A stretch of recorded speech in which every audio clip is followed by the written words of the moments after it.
Vaso Harijan प्यारे सतगुरु तुमरे काज सवारे दुस्त दूत परमेश्वर मारे जन की पैज रखी करतारे पार शाह बस कर दीने अमृत नाम हरस पीने निर्भव होए भज भगवान सा संग मलकीनो दान सन प्री पर अंतर जामी नानक ओत पकरी प्रभ स्वामी वाहिगुरु जी का खालसा वाहिगुरु जी की फतेह. Okay, first I'd like to give my apologies. I'm not prepared any presentation, no clips, no slides, so maaf karna, and I've been unable to manage my time this week as usual. I've been very busy, so I'm just going to try and talk you through my journey, and I'd like to say thank you to the Benjis. It was wonderful listening to you and all that effort, well done. So now it's my turn. I'm dreading this. Okay, my journey into Sikhi is very simple. It happened so quick that I still haven't come to terms with it. And I want to talk what my thoughts were when what thoughts came into my head that actually determined or decided, that I decided to take the Amrit ultimately. Also more about where I am now. So I want to talk more about my journey now and what my aims are now. Also as what my general vichar is about Sikhs today. So in the process, if I say anything wrong or doesn't sound right, please forgive me. I'm only new to this, I don't know anything, and I'm learning, and Sikhs, as we are all students of Guru Hana, so please forgive me if anything sounds a bit, controversial. So, okay, so my journey into Sikhi. Now, I started off with S.H.A.R.E Harjan Pyare. That was the first thing that came out my mouth. That was the first shabad that I ever learnt. And it was taught to me by my mom, probably at the age of, I think about 8 or 9. So, like I said, because I haven't prepared this, so I'm not very good with my dates, so bear that in mind. So it was about 8 or 9 when she taught me that shabad. And then she taught me the Mool Mantar. Then I remember she used to take me to the Gurdwara every Sunday, typical Sunday, we all know about that. And I didn't particularly enjoy it. I didn't understand why I was going. It felt like a ritual to me, and I was really busy with my studies as well. And I used to always try and make excuses to try and get away from it, always make excuses of not feeling well, I've got a headache, but somehow my mum used to drag me to the Gurdwara and I'd end up there. Also, I remember sort of at the age of, I think it was about 10, 11, I went to Hemkund Sahib, which my mum taught me as well, and I can't remember it really well, apart from I remember my mum telling me a little bit about Guru Gobind Singh Ji and his past and everything there, and the only thing I can really remember is when you get to the top and there's really cold water there, and I was crying that I did not want to go in there, and so my mum had to eventually drag me and throw me in there. And it wasn't a nice experience, but there's a gentleman there, gave me a nice cup of tea, so that made up for it. Then after that, I remember sort of, at the time when I started my A-levels, my mum gave me 2 gutke. One was Nitnem Sahib the Gutka and Sukhni Sahib the Gutka. She didn't force me or anything, she just told me, that damn Miliana, she never forced me. She left it at my own will, and she goes, I'll leave these gutke with you, And I remember opening the Nitnem Sahib the Gutka, and I looked at it and oh my God, where do I start? This is impossible and it's too long, and I was really busy with my A-levels at the time, and I thought, God, what do I do now? Because I've got to keep mum happy as well, and she's asked me to do something here. So I looked at the contents page, and I've seen the Kirtan Swarada part. This looks short. It looks like 3-4 patre, and I thought, right, I'll take a shortcut. And that way, at least I can say to mum, I've done something, and we'll be kushur, So, and so I read the Gita Swala, and after that, somehow it became part of my routine that every night before I'd go to bed, I would do Gita Swala. And later on in my life, I think it was January 2008, I had a day off work, and I decided, to do some cleaning up, because I'm a bit of a cleaning freak, so I started cleaning the house up, and I've got this box where I keep all my sentimental old stuff, all my precious stuff, and I found my Sukhmi Sahib the Gutka, which my mum had given me and I'd never touched or opened. So I thought, do something productive in my time. And I opened it up, oh my God, this is so long. Again, where do I start? But something inside was telling me, just, you know, start it, no?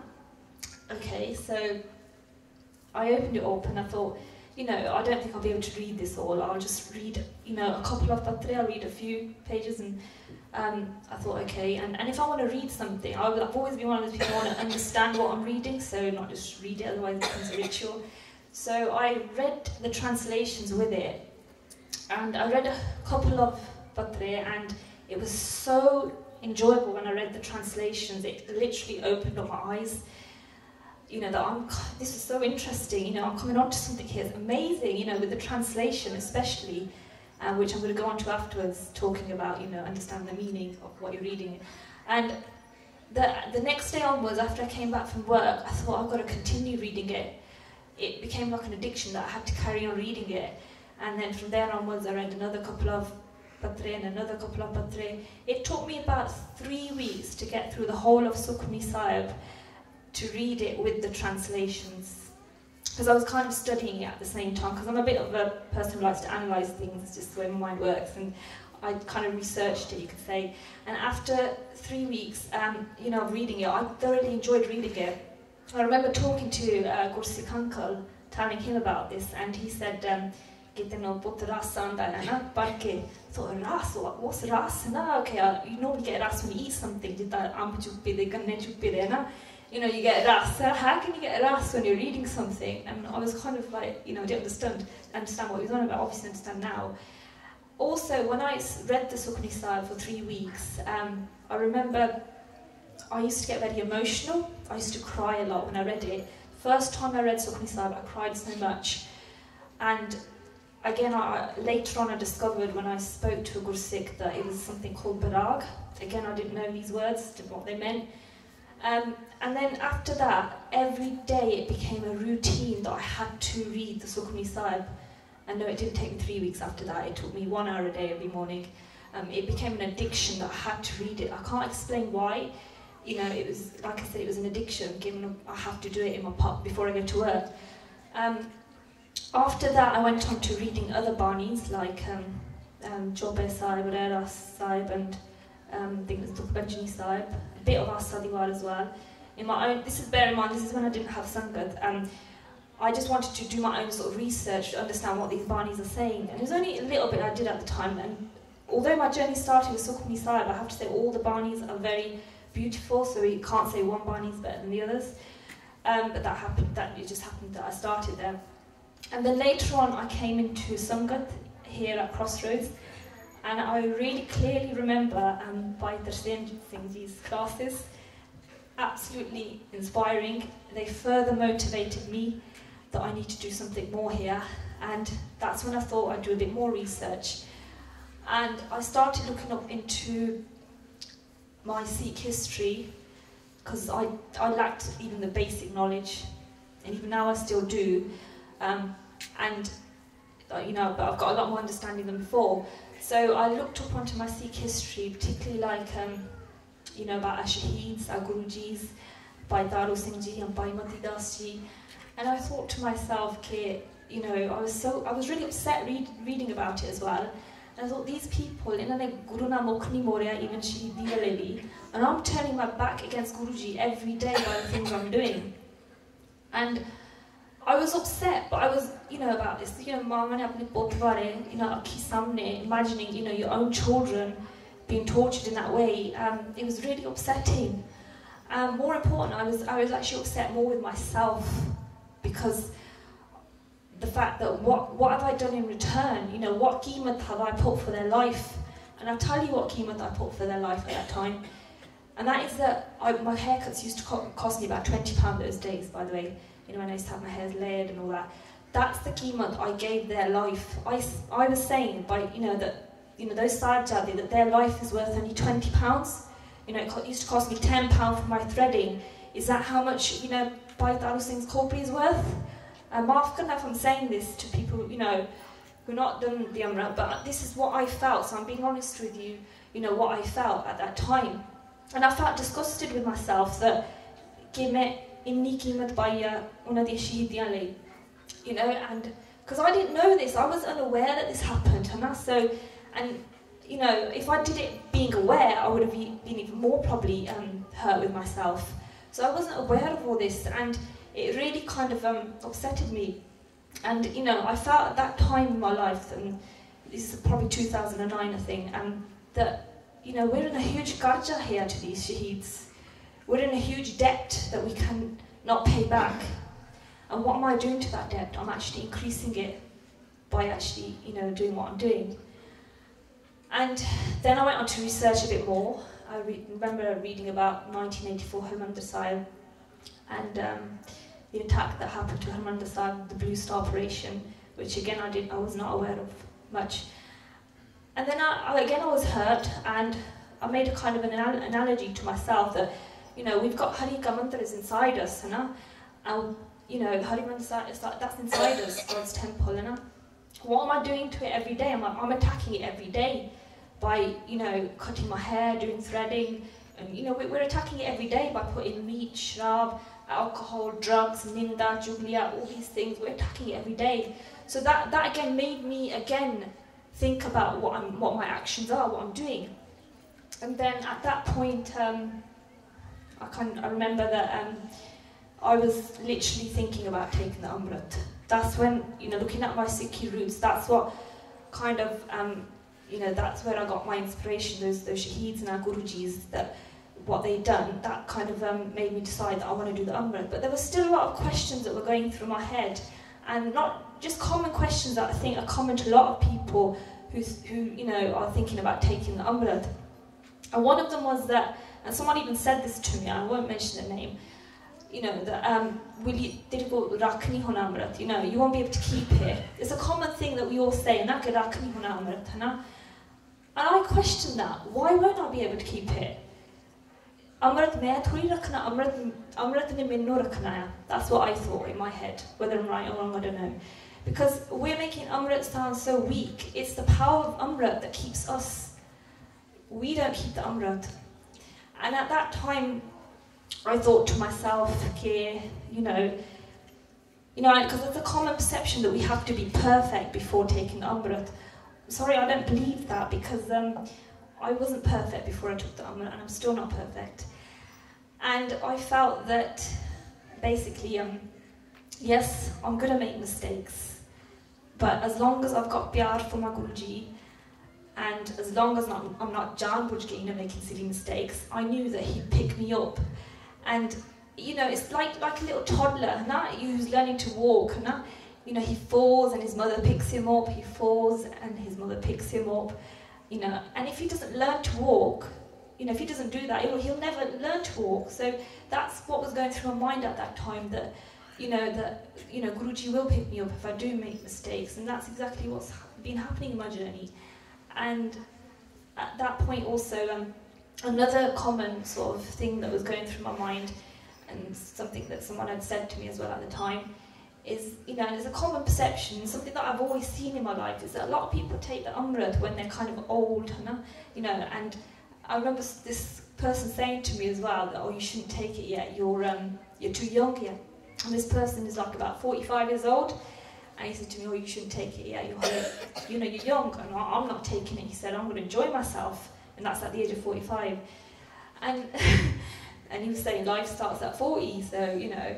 But I kind of questioned that as well at the time. I thought, is that right? You know, why, you know, who are we actually sort of kidding when we think like that we're going to take it when we're old? You know, sare baap karke, putte kam karke, you know, enjoy karke, chal hun aapa bure ho gaya, hun amna shak lende na, oh tasveer aape nahi chalda, ta ape rab chitte aa janda na. That's my thinking anyway, na. You know, so, you know, and I thought this doesn't make sense, and surely it's the sacrifice that we do at the youth age that's what's going to be seen in Dargah vich, you know. And you know, what can be more rewarding than that, you know? So you know, that was going through my mind at that point. Again, I'm going back to 2009, and you know, I didn't buy it. And plus, you know, when people say, you know, oh, I'm not going to do the Amrit, I'll do it tomorrow, I'm not ready. you know, Makalu Shtakan, whatever, you know, who knows about their gal, hana? We don't know whether there is a gal. So, you know, that came through my mind that we don't know what's around the corner. So at that point, another thing as well, at that point I had this thing on my mind, and people were saying this as well at the time, is, you know, that, and I've heard it in a lot of the talks that I've attended as well, that a lot of people argue, okay, you know, you should just be good anyway, you know, jangi kam karo, you know, in Naibot, then you don't need the Amrit, and I had someone saying that to me as well. And I thought to myself, well, you know, again, looking with the research and study that I did, that Guru Gobind Singh Ji, he was beyond perfect. So I questioned myself again, so why did he take Amrit? That answers that question straight away. And not only that, I also thought, okay, you know, Guru Gobind Singh Ji, he was first Gobind Rai. It's only after he took the Amrit that he had Singh, and same with the Panch Pyare. It's only after they took the Amrit they became Singhs. So why have I, you know, this is what was going through my mind. I'm just telling you, sharing what was going through my mind at that time. So why have I got the name Kaur for? Have I taken some sort of shortcut here? You know, I felt that there's something missing here. This isn't right. You know, because they, you know, had the name Singh and Kaur after Amrit. You know, but you know, I haven't really kind of qualified for it. That's how I felt. You know, I didn't feel like a true Kaur. And no offense to anyone, but this is again how I felt, you know. And you know, it's like, you know, when a sort of son kind of you know, inherits his property from his father, and you know, if he's expecting everything for free without doing any seva or anything, then it doesn't seem right to me. So I felt that I don't qualify being a Kaur. I need to do something here. And at that point, that's when I decided I'm just taking the Amrit. You know, it just came to mind that I'm going to do it. And like I said, it happened very quick. And I remember, prior to taking the Amrit, I have to say this, that I didn't practice anything. And I know that's probably bad as well. I didn't practice anything at all. And for me, it worked out better because I know myself, and it did work out better. And sort of before taking the Amrit, if I started practicing, like say my Amrit Villa or something, I think it would have probably just put me off, because I would have thought, oh, this is too hard, you know, I can't keep this, you know, or would have, like, say if I missed a few Amrit Villas, I would have thought, you know, I'm not ready, I would have delayed it, you know. So I'm glad that I just kind of went straight for the Amrit. And the only thing I did give up, which was 6 months before taking the Amrit, was meat. That's the only thing I gave up. But that wasn't because I knew I was taking the Amrit, because at that point I didn't know I was going to take Amrit. I think that was probably the power of Gurbani, reading Sukhmani Sahib, everything, that when I used to make meat, it used to make me sick even looking at it. And, you know, and so that's why that was before I sort of decided with Amrit. So my journey literally did start after Amrit, because I practiced no Amrit Villa at all. I hadn't even read the Nit name ever. And I remember the day I took Amrit, I was so excited, so happy, so happy. It was an unbelievable feeling that I had inside me. I cannot explain. I was celebrating. And it was only next morning when my first Amrit Villa, my alarm clock went off on for about 4 o'clock, I realised, that I've just taken the Amrit and the journey's just started. Because I remember even now, because I was one of those people who never got up early, and I remember turning the alarm clock off, oh my gosh, you know. And it was hard at first, I'm going to, be honest with you, it was hard. And I remember doing my Nitnem, because I've never read Nitnem, and it took me 2 hours in the morning to read it. So for 3 weeks, it was hard, my routine. But I never gave up. And I've always been one of those persons that I'm very strict on my Amrit Villa. I'm not good with other things, but I'm pretty much happy on that side. I am very strict with my Amrit Villa. And this is what I say to anyone, not to give up with their Amrit Villa. Because to me, I think it's so fundamental that, that's just the basics of Amrit Villa, if we can't do our Nitnem, then I don't see how we can taste the Amrit, It's my own thinking, So I started off getting up at 4 o'clock in the morning, and again with Guru's Kirpa I kept it up. I didn't do any abhyas at the time, because it took me a long time just reading the Nitnem. And then after that, I kind of changed my waking up time to about 3 o'clock, then to 2 o'clock. You know, I didn't like push myself completely, you know, into the deep end, because I wanted to enjoy what I was, my Amrit. I wanted to you know, enjoy it. I didn't want to just, you know, be too harsh on myself, you know. And so then eventually with Guru's Kirpa, now I try to get up about 12:45, do Ishnan, Nitnem, and I tried to come to Crossroads for the Nama Bias here, because I feel I can concentrate as well a lot more here in Sankat. It's a lot more, you know, more us, and then I sort of 4:30 get home, and then go to sleep and get up at 8. Now, I have to say, definitely, I was one of those people that I used to sleep a lot, more than probably a baby does. About 9 hours. I used to sleep so much, and even waking up was a mission for me.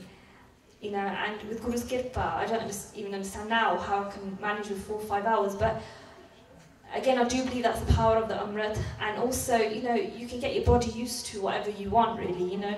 When you eat food, the more you eat, the more you want to eat. If you increase your sleep, you want to sleep more as well. So, you know, it's just a case of getting my body used to it. And, you know, your body does get used to it eventually with Guru's Kirpa. And there are days when I do miss coming to Crossroads, and today I didn't come yesterday as well. But with Guru's Kirpa, I still try and get up by 4:30 latest, because like I said, I'm very strict with my Amrit Villa. And when you know, again, I try and put about 4 or 5 alarm clocks on because sometimes I'm quite bad, and if I finish late at work, you know, and then I put my phone away from where I sleep, so that I have to get out of bed. I did that today as well, but somehow I can't remember turning my alarm clock off. But I did turn it off because the phone was in my bed, and it couldn't have just got there, so in my hands. But I got up still by 4:30 eventually. So I'm very strict with that side. But other things, I've got a lot of improvement to do. And I always, also the other thing, I always try and do my ardas when I do my kirtans. Well, I always, you know, do my ardas. Guruji, please wake me up and give me Amrit Villana. So like I said, you know, something that I really enjoy, because it doesn't make me tired actually. You know, some people might think sleeping less makes you tired. Your body comes used to it, and also I feel that the hours when I do my Simran in the morning, it's actually like it gives my body more rest than if I was sleeping. And it doesn't probably make sense, but that's how it is with me. And so doing the Amrit, the most thing that I found kind of difficult, or not difficult, I would say, but was a big change for me, is probably, and I think this is probably a common thing for a lot of youngsters actually, what's quite hard is the transform, you know. We have to completely, our looks change, you know, our Sikh identity, which we call it now. So men have to keep a dari, the star, women have to go really simple, wear, you know, the star and no makeup, no fashion, all that. That was a big change for me, because those of you know me before, and Benji's smiling at me right now, you could call me fashion girl or whatever, but I was quite very modern in my appearance. I had my hair out, it was layered, bleached, God knows what else, and had a nose stud in my nose, and like loved jewellery. I was very, very fashionable in my approach. I'm glad I didn't bring the pictures, because you might have all freaked out. It looked like a proper witch. And I was very, very modern in my appearance, like a lot of the young girls today. But my thoughts were always traditional. My mind, you know, my thinking was always kind of, you could call it backward or old-fashioned. You know, when people used to speak to me, they used to say, you know, you're from India or something, you're born in India. I'm like, no. It's just, although my looks were like, yeah, I'm UK born, but not my thoughts probably. And the other thing, when I speak to a lot of youngsters as well, especially the Bajis as well, you know, the ones, because I meet people through my work daily, and a lot of them have this perception that they won't get a job if they keep their Sikh identity. And I kind of personally don't agree with that at all, because looking at all the inspiration classes, we've seen a lot of Bhai Sahibs, and they've all, like Bhai Manveer Singh, sorry I have to mention the name, and Bibi Ranjit Kaur, and there's Bhai S.H.A.R.E Singh, they all first prioritise their Sikh identity first, if you look back at their classes, and they're still blessed with good professions, And I personally believe that, you know, we should never think that, because, you know, again, we're keeping the Sikh identity because we're, you know, accepting marriage as hukam. He's given us creation, we're accepting that. No? So why would Maharaj take away the chance of us getting a good job? Why would he doesn't take anything away from us. Like as Gurbani says, he gives us everything. So why would he take the chance of us getting a profession? And I don't understand that. So those people who are thinking that, my message to them is that, you know, prioritise your Sikh identity first. Everything else will follow on, you know, beautifully and prospectively afterwards. And that is having that faith. And I think the message for girls as well, you know, because I've been there and I was modelling my appearance as well, and I think with girls it is a big thing that they have this pressure to look good in society and to fit in, and, you know, because like I said, I used to do it all as well. But sometimes I get a bit upset as well looking at the fashion, it's gone to that extent, even outside of S.H.A.R.E Guruji ke liye. And I'm sorry to say this now, but even I went to, for example, a wedding not long ago, and I remember the bride was wearing this like beautiful lehenga, looked really designer, you know, really expensive. And I remember during the fair when she was going around Maharaj Ji, and she obviously in one hand she had the balla of her husband, and on the other hand she was holding her lehenga because it was that heavy. And a thought came to my mind, shouldn't she be having both hands together going around Maharaj Ji? And even when she was doing the matha tek, her head was not going all the way down because you know, sorry, but, and you know, it was, I didn't know whether to laugh or whether to be upset. And you know, today it's like weddings have become like a fashion show rather than, you know, understanding what it's about. But anyway, the bench laughing. So it was kind of it was upsetting and kind of, you know, again, a mixed feeling thing. And a lot of women, I feel that again, it's like a confidence thing, and men as well. It's a confidence thing. You know, they spend all this time to cut their hair, threading, waxing, all sorts. Now even to the extent of doing plastic surgery, God knows what else. It's the fashion, you know, fitting into society, whatever it is. But I do feel it's like we're spending too much time on our outward appearance and forgetting about, you know, and what, you know, as Maharaj says, this S.H.A.R.E tomorrow will be, you know, burnt, and only that soul bride is pleasing to Maharaj who has recognised her Lord husband. So, you know, for those girls, I just want to say, and because I've been there myself, that you are beautiful the way God has created you. You don't need to go through these lengths of, you know, tampering your beauty in such artificial ways, because still that contentment, that happiness, you won't necessarily find. And you can ask a lot of them, they go through such extent, you know, to make themselves look attractive. And I don't understand why. And I'm sorry to say this, but I do feel, again, I do feel men have something to do with it as well. They put that pressure on women as well. You know, when they get married, they want to have someone attractive, this, that. Again, we're looking at the outward appearance and not inside, Hannah. So women have that pressure a lot placed onto them. And when I speak to a lot of young girls, you know, that is a big barrier for them to come into Sikhi, because they have to give up how they look. And my message again to them is that they need to be confident with the way they are. And that confidence was once given to us by Guru Gobind Singh Ji. Yeah, that confidence, that strength that he gave to our Sikhs, the spirit that he gave to our Sikhs. We can't find that confidence anywhere. These are all artificial things that we're doing, you know, temporary things.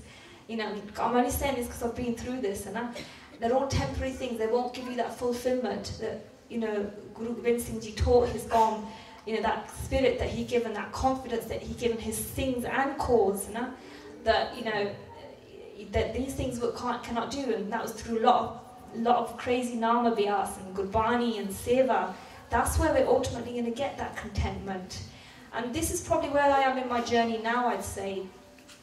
This is an aim for me, actually, I'd say, because like I said, I'm going to discuss to you where I am in my journey now and my aims. And that is that I want to definitely sort of study with Guruji's Kirpa, of course. I want to study more of Gurbani. And I think this is something we all probably can do, whatever our knowledge is, wherever we are in our Sikhi too, because Gurbani is so deep, to study more Gurbani, because, we often say that Gurbani vich ras nahi aanda, I didn't get no ras out of it.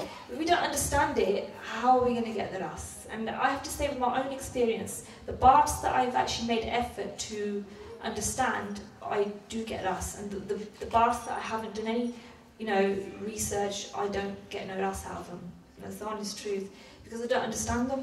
So it's so important to Koj Bani, and today we're so lucky that we've got so much on the internet, so much accessibility to Gyan. There's so much Gyan now. There's amazing religious leaders who are, professors, scholars who have, there's about over 400 translations of Japji Sahib, that, there's so much Gyan now. Gyan society which end up bad kiya, but I feel this as a consequence. This is my own personal opinion, that when Gyan bad in the home, maybe now bad chandiyana, the ego increases, and that's probably what's happening to our Banth now as well.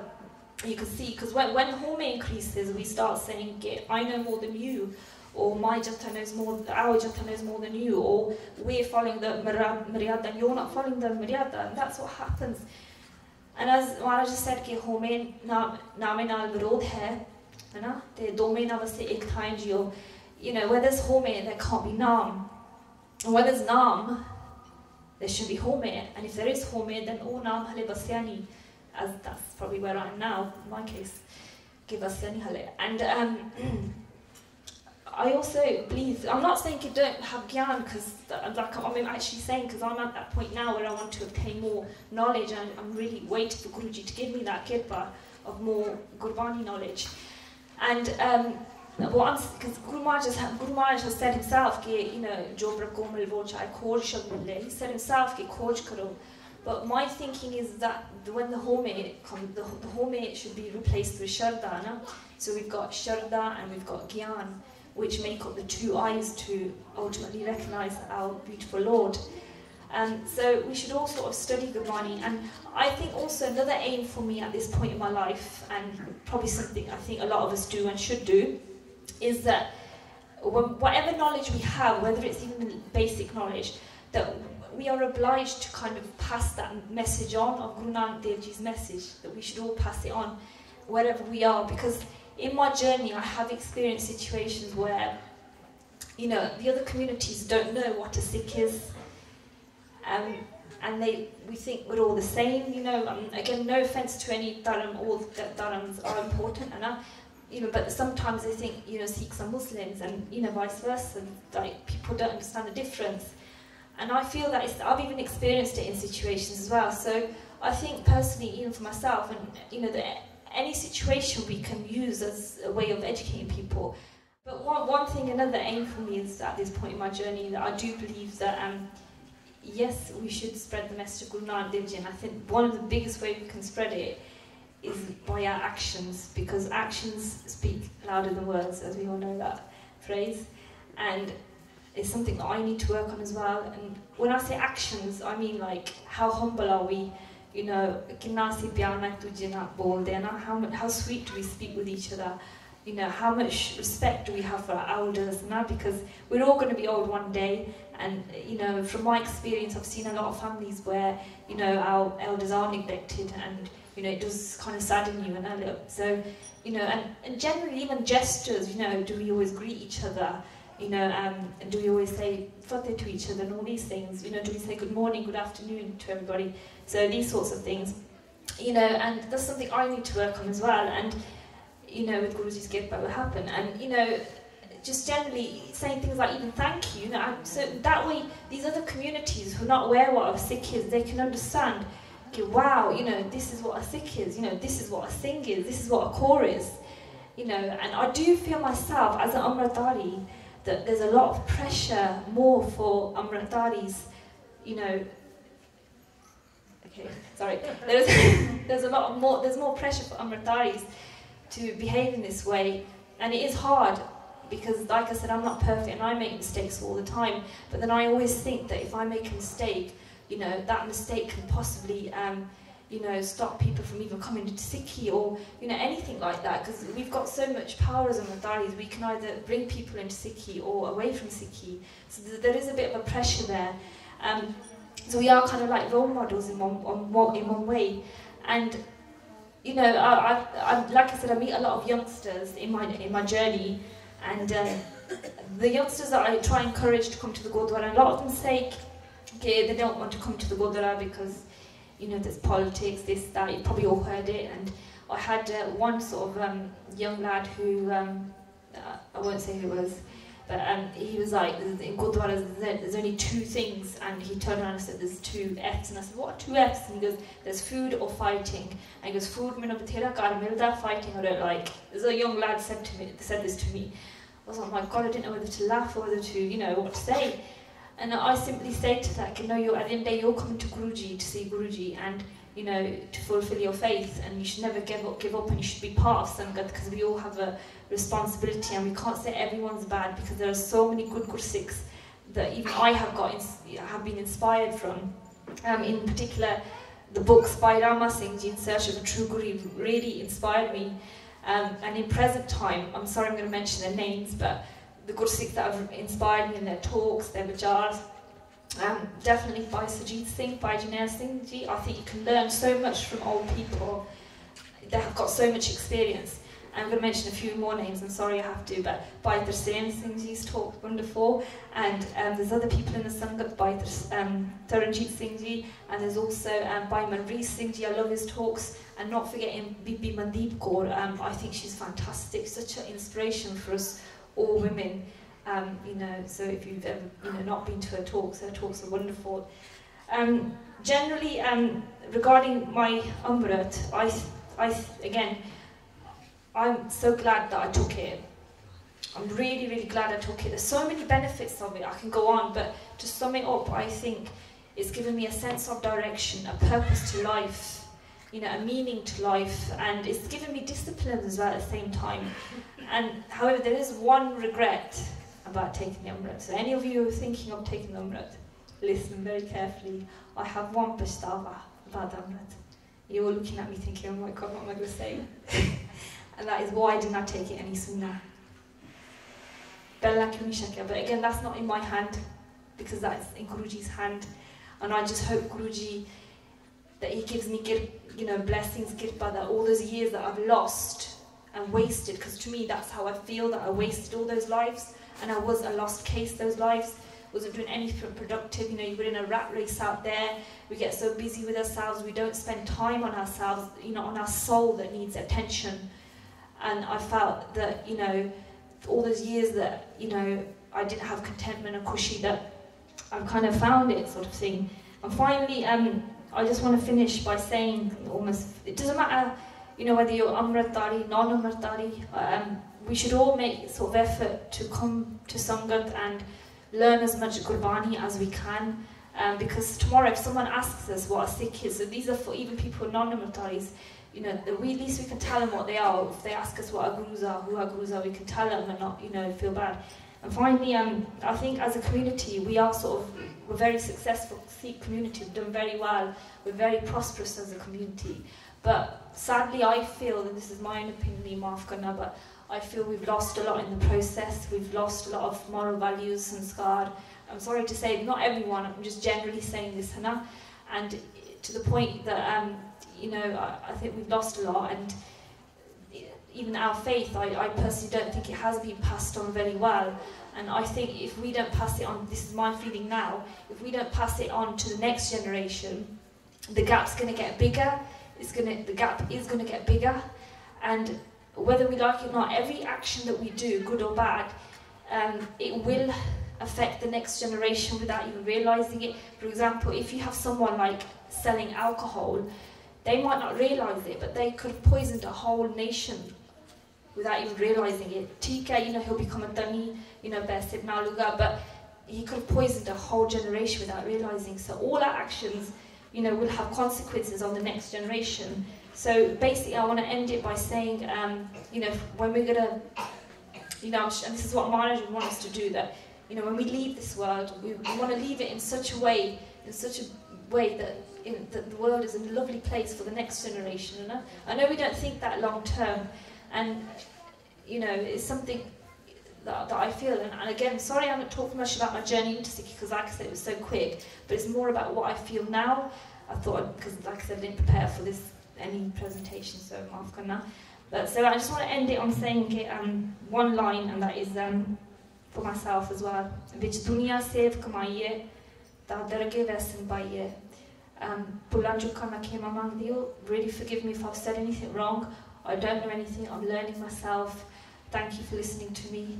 Waheguru Ji Ka Khalsa, Waheguru Ji Ki Fateh.